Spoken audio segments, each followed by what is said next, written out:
Muy buenos días, ¿cómo están en esta mañana de martes 20 de julio? Por mi parte, quiero destacar tres noticias de estos últimos días: la buena, la mala y la fea. La buena: las medidas cautelares a favor de Yunda fueron revocadas y el Consejo Metropolitano legitimó al nuevo alcalde de Quito, Santiago Guardera. Esperamos que tenga éxito en su gestión y que por adelantado le decimos que cuente con el apoyo ciudadano para sacar adelante esta ciudad. La mala: el periódico dice que hay 30. Sin embargo, las noticias de anoche ya hablaban de 40 contagiados de la variante Delta del COVID. A ver, yo aquí me voy a atrever a hacer una especulación. Si el periódico cierra a las 5 de la tarde, más o menos, su editorial, digamos, su edición la cierra a las 5 de la tarde y hay 30 contagiados, y de noche en el noticiero en vivo se habla de 40, ¿será que está creciendo de esta forma exponencial el número de contagiados? ¿O simplemente fue, un error de la información que vino del ministerio? Veamos, en todo caso, la ministra dice que los cercos epidemiológicos están bastante bien controlados. Otro tema que también estaremos pendientes de que así sea. Lo feo, lo dicho por Rocío Cerda en una asamblea o reunión masiva con su pueblo acerca de robar, pero no dejarse ver las cositas.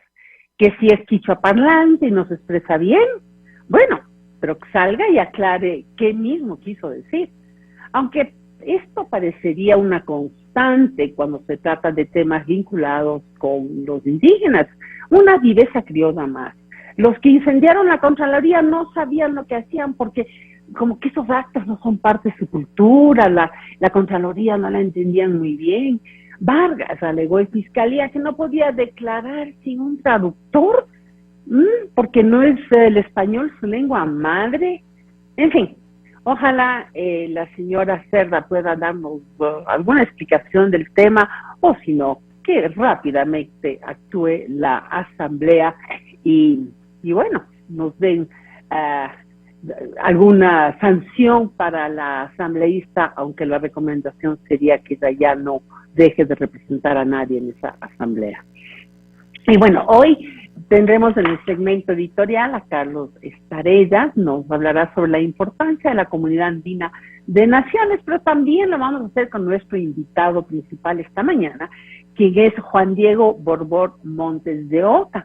Él es consultor en gestión social y sostenibilidad corporativa, profesor en la Universidad Casa Grande, consultor junior en la consultora Community Wisdom Partners, examinador del bachillerato internacional, docente de bachillerato internacional.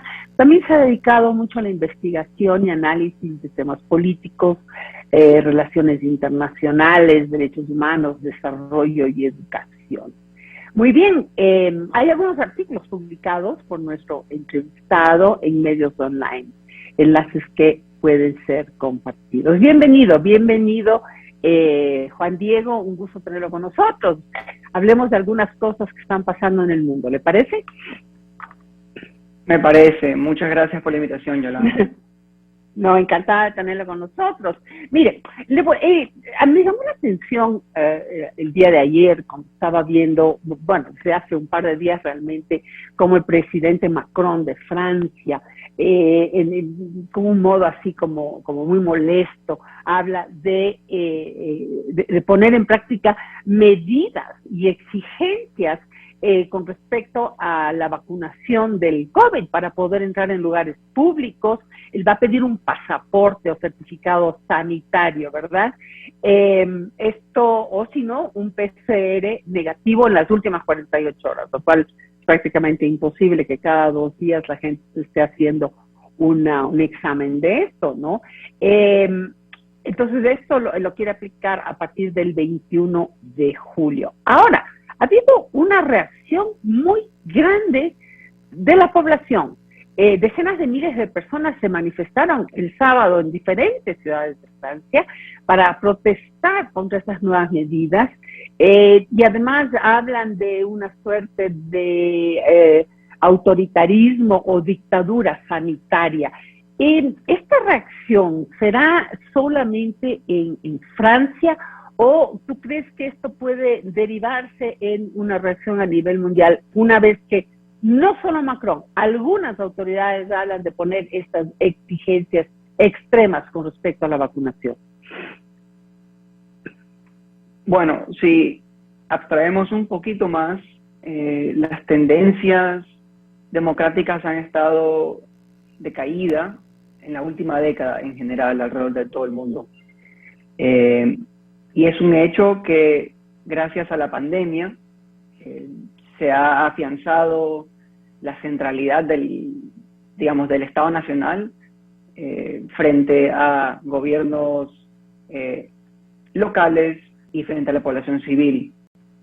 Es muy complicado llamar la reacción de Macron como un sesgo hacia el autoritarismo. Creo que Macron tiene unas muy buenas razones para hacer lo que hace. Sin embargo, las medidas quizás son un poco problemáticas. Si nos vamos a los detalles, si bien él requiere pruebas PCR, estas pruebas ya no son gratis. Anteriormente eran gratis. Entonces ahora se espera que la población empiece a pagar y al mismo tiempo se les requiere más para poder hacer su día a día. Me parece que es algo a lo que hay que mantener la atención bastante cercana. Francia junto con Alemania son los países líderes de la Unión Europea y al mismo tiempo son los países que están tratando de hacer un acercamiento diplomático de la Unión Europea con Rusia y en cierta forma también Alemania con China. Entonces, sí hay ciertos elementos que, digamos, invitan al estudio de qué exactamente está pasando y por qué. Pero es muy complicado realmente sacarlo de, por ejemplo, solo este caso. Claro, hay que ver además cuál es el bien mayor, digamos. Él lo que dice es por qué tenemos que aislarnos todos cuando unos pocos no se quieren vacunar. Si es que todo el mundo lo haría, pues ya estaría pues esta, ¿cómo se llama?, de rebaño, esta inmunización de rebaño, y entonces ya todos tendrían la libertad de salir sin el miedo del contagio. Bueno, simplemente quise traer ese tema porque me parece que me llama la atención cómo han salido aquellas personas que no se quieren vacunar. Por lo visto tienen razones, ¿verdad?, que muy fuertes también para ese rechazo, y eso se puede replicar en varias partes del mundo una vez que las autoridades empiezan a exigir la vacunación ya como para poder acceder a diferentes sitios normales. Hablamos de bares, restaurantes, centros comerciales, etcétera. Cintia Viteri dijo algo en ese sentido también, la alcaldesa de Guayaquil. Bueno, vamos a otro tema que también ha estado presente en el mundo, y es que todos los ojos del mundo han estado puestos en la región, viendo qué es lo que pasa en Cuba, donde sus ciudadanos, como sabemos, salieron a la calle en masa para expresar su descontento social, ¿no?, frente a este régimen que controla la isla ya hace 62 años, ¿no es así? De acuerdo con expertos, quienes en esta ocasión aparentemente no ha habido un líder detrás de esto, ha sido un tema totalmente espontáneo, la gente no aguanta más, y salió gracias al internet y gracias a las redes sociales que pudieron comunicarse rápidamente, y no solamente en La Habana, sino en diferentes ciudades de Cuba. Ahora, ¿qué va a pasar a raíz de esa salida masiva a las calles a protestar, una vez que hay una represión absolutamente totalitaria, fuerte, cruel en contra de la ciudadanía? Bueno, la verdad es que a nivel interno no estoy seguro de que pueda haber mayor cambio. Creo que el factor más importante es que alguien escuche a los protestantes, y en este caso sería la comunidad internacional. Ok. En ese sentido, por ejemplo, me parece que Guillermo Lasso ha hecho un buen trabajo. Aparentemente ha traído el tema a colación con el grupo Prosur. Sin embargo, no hay acuerdos, ya que hay un sector significativo de líderes latinoamericanos que no están dispuestos a sacrificar su apoyo con bases ideológicas al gobierno cubano. ¿De quiénes estamos hablando, Juan Diego? ¿De quiénes hablamos cuando haces referencia a estos líderes? Bueno, muy en general, los líderes de izquierda del continente, incluso, bueno, Nicolás Maduro, evidentemente Venezuela es el patrocinador número 1 del gobierno cubano. Esa es quizás una de las alianzas más fuertes que hay en esta región. Pero también el nuevo líder en Perú, el presidente de Argentina, de Bolivia, Nicaragua, todos se suman al discurso de el problema es por Estados Unidos, por el embargo histórico que ha tenido con la isla, y no es la represión del gobierno. En este sentido, creo que el actor más sensato de izquierda latinoamericano que se ha pronunciado es el Partido Comunista de Chile, que ha dicho, sí, el embargo es un problema y un catalizador de conflicto, pero también el gobierno cubano tiene el deber de escuchar a su pueblo cuando éste tiene agravios, y en este caso, que ni siquiera se puede decir totalmente que protestan por simples libertades económicas o políticas, simplemente necesitan comer. Y llegar a protestar por eso, y como dijiste, de forma espontánea, aparentemente hubo un corte de luz y la gente salió y se comenzó a comunicar y de repente estaban protestando. Yo creo que también la influencia del Internet es algo que no podemos dejar de un lado. Es algo que en las últimas 2 décadas ha ocasionado cada vez más y más, no solo problemas, sino oportunidades. Y yo creo que en gran medida la tendencia de las manifestaciones que surgen en Internet suelen ser en general de tintes bastante, si no explícitamente democráticos, sí antiautoritarios, lo cual es positivo. Ok. Ahora, tú dices, Juan Diego, de que es importante ver cuál va a ser la reacción internacional. Generalmente es simplemente declarativa. Generalmente salen y dicen que las cosas deberían ser de una u otra forma, que el gobierno debería escuchar al pueblo, etcétera, pero no hay acciones. El pueblo cubano, a través justo de las redes sociales, los que están fuera de Cuba, pero que sufrieron pues el régimen cubano, lograron salir, están dando gritos, o sea, están realmente clamando, no a las autoridades, porque como dicen ya le han perdido fe a los políticos, sino al mundo entero a través de las instituciones ciudadanas, cívicas, etcétera, que por Dios se haga algo, porque tenemos, por ejemplo, la típica organización de derechos humanos, Amnistía Internacional y Human Rights Watch. Entonces denuncian que hay cientos de personas detenidas. ¿Qué están denunciando? Ya lo sabemos, ya lo vimos, lo estamos viendo. O sea, ¿cuál es el tema? Piden al régimen poner freno a los abusos y la censura. Después de 62 años, ¿qué creen? ¿Que les van a escuchar? Por otro lado, la Sociedad Interamericana de Prensa, entonces ha pedido a la CIDH que otorgue de manera urgente medidas cautelares a favor de 3 periodistas cubanos detenidos, incomunicados desde hace una semana, y creen que se encuentran en una situación de gravedad. Nosotros sabemos que en las cárceles de Cuba se tortura a la gente.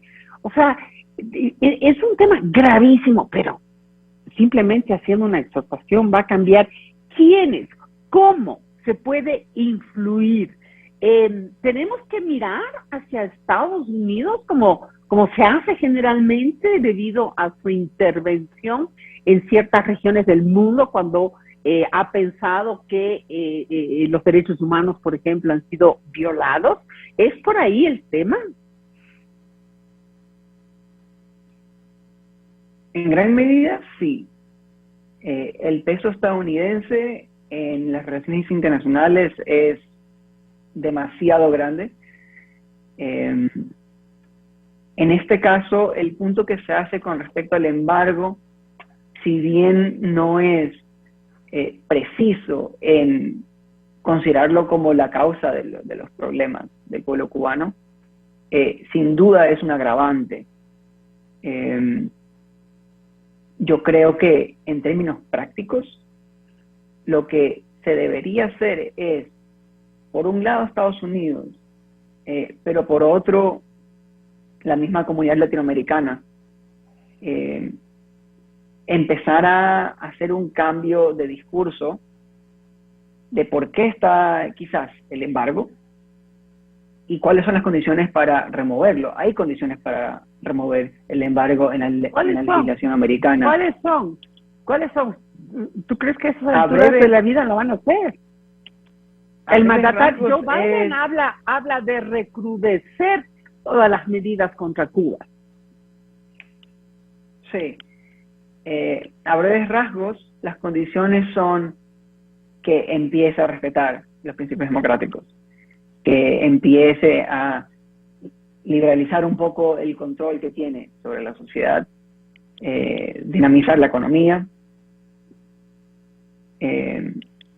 al poner el peso de la decisión sobre Estados Unidos en levantar el embargo, se está un poco revirtiendo la responsabilidad del gobierno cubano.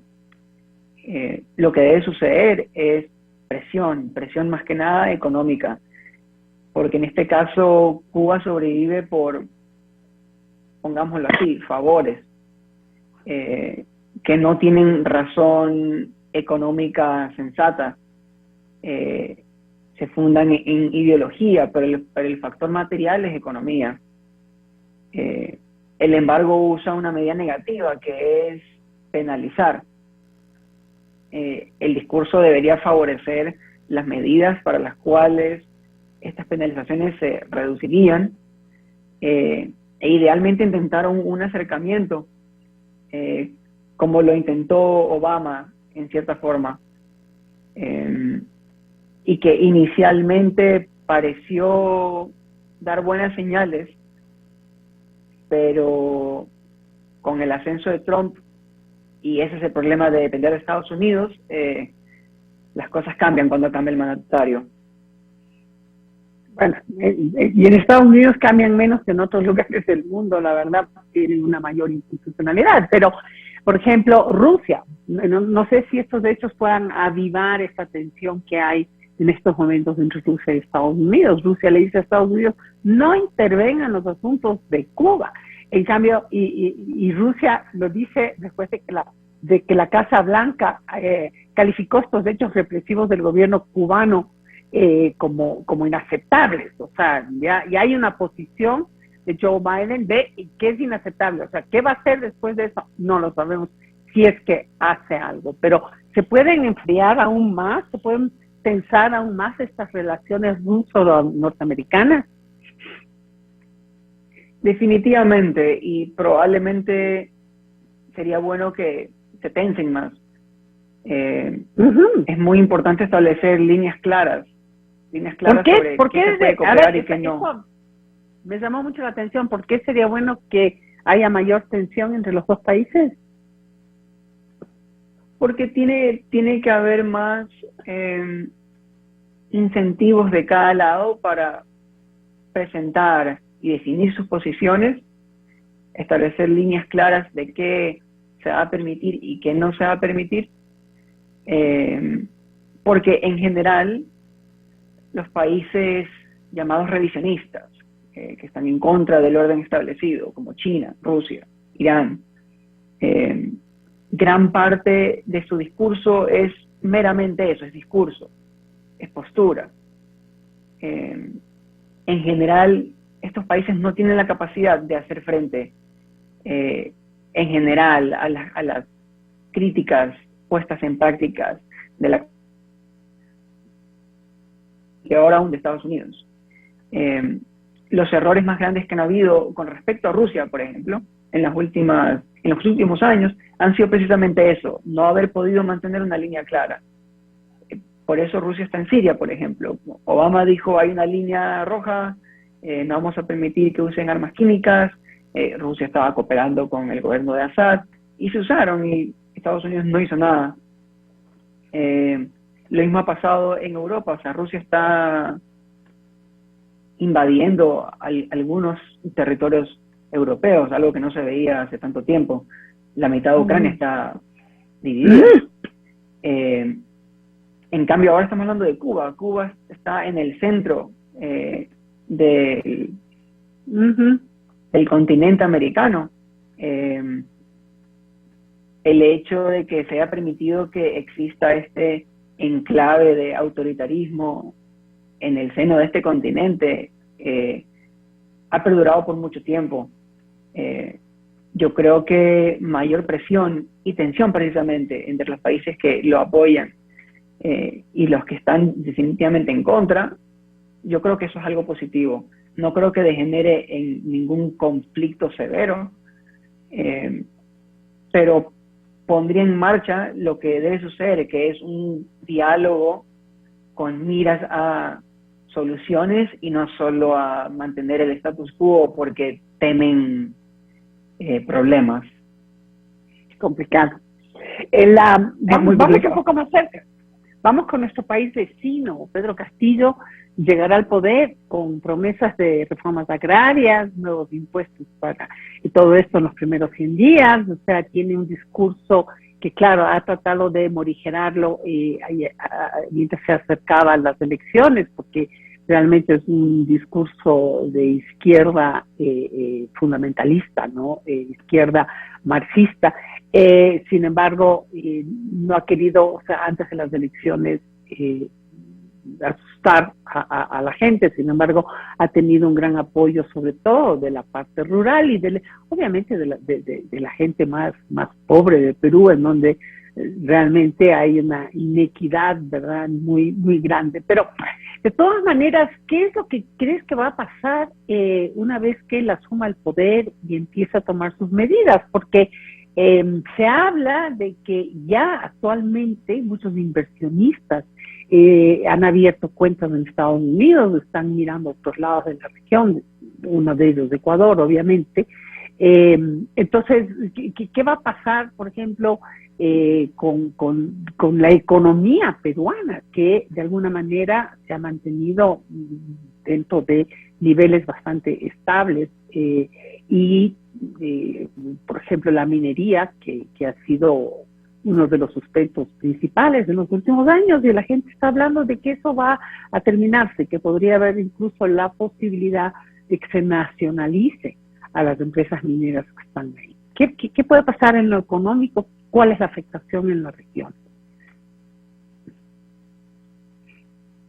Bueno, si lo vemos en términos económicos, sabemos, sin mayor controversia, que políticas económicas de izquierda radical son más bien políticas económicas parasitarias de sistemas capitalistas en donde prima la producción, la propiedad privada. Si es que esto es así, podemos esperar cierto nivel de deterioro. Sin embargo, mucha gente se olvida que la economía no es solo producción y dinero. La economía es un entorno social, es un entorno en donde la igualdad de derechos, la mitigación de impactos desiguales sobre ciertos grupos de la población, en donde eso tiene un efecto gravísimo.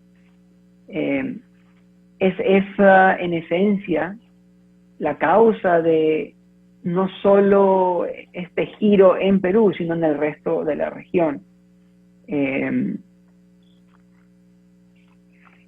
Entonces yo creo que más primordial que el factor económico es el factor social. Yo creo que cómo se maneja. Pero no va directamente ligado. O sea, claro, este tipo de regímenes hemos visto que son muy dadivosos y en una primera instancia empiezan a repartir bonos y a no sé, hacer regalos, donaciones a los más pobres, etcétera, pero lo que hacen es abrir un hueco en donde se van filtrando, ¿no? Económicamente los temas.